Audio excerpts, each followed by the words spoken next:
ನಮ್ಮ ಘನತೆವೆತ್ತ ಮುಖ್ಯಮಂತ್ರಿಗಳು ಅತಿ ಹೆಚ್ಚು ಕರ್ನಾಟಕದ ಬಜೆಟ್ ಅನ್ನು ಮಂಡಿಸಿದ ಖ್ಯಾತಿಗೆ ಪಾತ್ರ ಆಗ್ತಾ ಇರುವಂತಹ ಸನ್ಮಾನ್ಯ ಶ್ರೀ ಸಿದ್ದರಾಮಯ್ಯನವರೇ, ಎಂ.ಬಿ. ಪಾಟೀಲ್ರವರೇ, ಶರಣ್ ಪಾಟೀಲ್ರವರೇ, ಪಾಟೀಲ್ರವರೇ, ಎಲ್ಲ ವೇದಿಕೆಯಲ್ಲಿರುವ ಎಲ್ಲ ಗಣ್ಯ ವ್ಯಕ್ತಿಗಳೇ, ಆತ್ಮೀಯರೇ, ತಾಯಿಂದಿರೇ, ಮಕ್ಕಳೇ, ಇಂದು ನಾವೆಲ್ಲರೂ ಕೂಡ ಒಂದು ತಿಂಗಳಿಂದ ನಡೆದು ಬಂದಂತಹ ಬಸವ ಸಂಸ್ಕೃತಿ ಅಭಿಯಾನದ ಸಮಾರೋಪ ಸಮಾರಂಭದಲ್ಲಿ ಪಾಲ್ಗೊಂಡಿರುವಂತಹ ಅವರು ಈ ಸಂಸ್ಕೃತಿಗೆ ಅಥವಾ ಬಸವಣ್ಣನವರ ವಿಚಾರಗಳಿಗೆ ಪ್ರಾರಂಭವಿದೆಯೇ ಹೊರತು ಅದಕ್ಕೆ ಸಮಾರೋಪ ಅನ್ನುವಂಥದ್ದಿಲ್ಲ.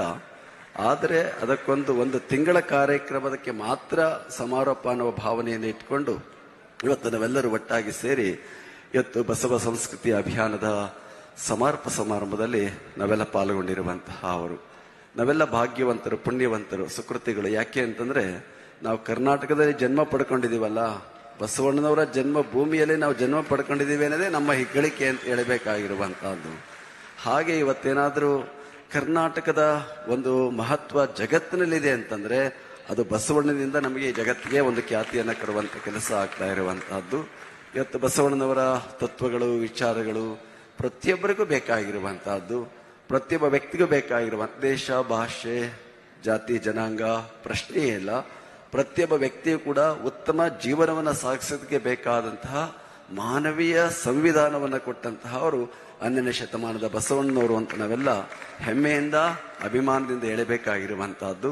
ಬಸವಣ್ಣನವರ ದೃಷ್ಟಿ ಎಷ್ಟು ವಿಶಾಲವಾಗಿತ್ತು ಅಂತಂದ್ರೆ, ಬಸವ ಬಾರಯ್ಯ ಮರ್ತ್ಯಲೋಕದೊಳಗೆ ಭಕ್ತರುಂಟು ಹೇಳಯ್ಯ, ಮತ್ತಾರು ಇಲ್ಲಯ್ಯ ನಾನೊಬ್ಬನೇ ಭಕ್ತ, ಮಿಕ್ಕಿನ ಜನ ಲಿಂಗ ನೀನೇ ಅಯ್ಯ ಕೂಡಲ ಸಂಗಮ ದೇವ ಅನ್ನುವ ವಿಶಾಲ ದೃಷ್ಟಿಯನ್ನು ನೋಡಿದಾಗ ಬಸವಣ್ಣನವರ ಹೃದಯ ಎಂತ ವಿಶಾಲವಾಗಿತ್ತು ಅಂದ್ರೆ, ಎಲ್ಲರನ್ನೂ ಒಲಗೊಳ್ಳುವಂತಹ, ಎಲ್ಲರನ್ನೂ ಪ್ರೀತಿಸುವಂತಹ ಒಂದು ಹೃದಯ ಅಂದ್ರೆ ಅದು ಬಸವಣ್ಣನವರು ಮಾತ್ರ ಅಂತೇಳಿ ಕಾಣಬೇಕಾಗಿರುವಂತಹದ್ದು.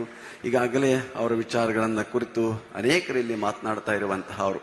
ಮಹಾತ್ಮ ಗಾಂಧೀಜಿಯವರು ಒಂದು ಮಾತನ್ನು ಹೇಳ್ತಾರೆ, ಬಸವಣ್ಣನವರು ಕೊಟ್ಟಂತಹ ವಿಚಾರಗಳು, ಅವರ ತತ್ವಗಳು, ಅವರು ಬೋಧಿಸಿ ಆಚರಿಸಿದಂಥ ವಿಚಾರಗಳನ್ನ ಎಲ್ಲವನ್ನೂ ನನ್ನ ಕೈಲಿ ಪಾಲನೆ ಮಾಡೋದಕ್ಕೆ ಸಾಧ್ಯ ಆಗೋದಿಲ್ಲ, ಆದರೆ ಕೆಲವು ವಿಚಾರಗಳನ್ನ ಮಾತ್ರ ನಾನು ಪಾಲನೆ ಮಾಡೋದಕ್ಕೆ ಸಾಧ್ಯ ಆಗ್ತದೆ ಎನ್ನುವಂತಹ ಮಾತನ್ನ ನಮ್ಮ ಮಹಾತ್ಮ ಗಾಂಧೀಜಿಯವರು ಹೇಳಿರುವಂತಹ ಮಾತು ನೋಡಿದ್ರೆ ಬಸವಣ್ಣನವರು ಕೊಟ್ಟಿರುವಂತಹ ವಿಚಾರಗಳು ಎಷ್ಟು ದೊಡ್ಡದಾಗಿದ್ದಾವೆ, ವಿಶಾಲವಾಗಿದ್ದಾವೆ ಅನ್ನೋದನ್ನ ನಾವೆಲ್ಲ ಅರ್ಥ ಮಾಡ್ಕೊಳ್ಬೇಕಾಗಿರುವಂತಹದ್ದು. ಇವತ್ತು ಈಗಾಗಲೇ ಬೋಧಿಸಿದಾಗೆ ಸಕಲ ಜೀವಾತ್ಮರಿಗೆ ಲೇಸನೇ ಬಯಸುವ ನಮ್ಮ ಕೂಡಲ ಸಂಗನ ಶರಣರೇ ಕುಲಜನು. ಯಾರು ನಿಜವಾದಂತಹ ಶ್ರೇಷ್ಠ ವ್ಯಕ್ತಿ? ಹುಟ್ಟಿನಿಂದ ಯಾರೂ ಶ್ರೇಷ್ಠರಲ್ಲ, ಎಲ್ಲರೂ ಸಮಾನವೇ ಆಗಿರುವಂತಹ ಅವರು.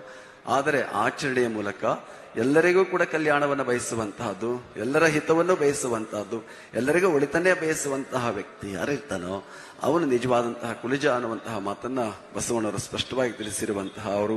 ಅಂತಹ ವಿಚಾರಗಳು ಇವತ್ತಿಗೂ ಬೇಕು, ಮುಂದೆಯೂ ಬೇಕು, ಎಂದೆಂದಿಗೂ ಬೇಕಾಗಿರುವಂತಹದ್ದು. ಈ ಒಂದು ಅಭಿಯಾನ ಒಂದು ತಿಂಗಳು ನಡೆದುಕೊಂಡು ಬಂದಿದೆ. ಬಹುಶಃ ಇದೆಲ್ಲ ಅಭಿಯಾನ ನಡೆಯಬೇಕಾದಷ್ಟು ಸುಲಭ ಅಲ್ಲ. ಇಲ್ಲಿ ಕುಳಿತಿರುವಂತಹ ಅನೇಕ ಪೂಜ್ಯರುಗಳು ಕೂಡ ಎಷ್ಟು ಶ್ರಮ ಪಟ್ಟಿದ್ದಾರೆ ಅಂದ್ರೆ ಅವರಿಗೆ ಗೊತ್ತಿರುವಂತಹದ್ದು.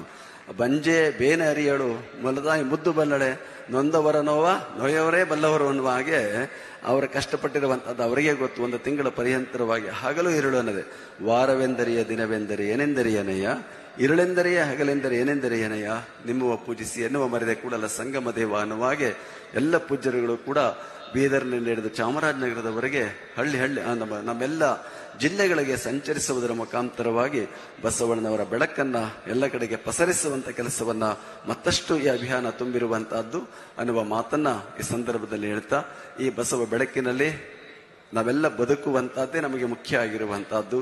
ಇವತ್ತು ಬೆಳಕಿದೆ, ಆ ಬೆಳಕಿನಲ್ಲಿ ಬದುಕುವ ಜೀವನ ನಮ್ಮದಾಗಬೇಕಾಗಿರುವಂತಹದ್ದು.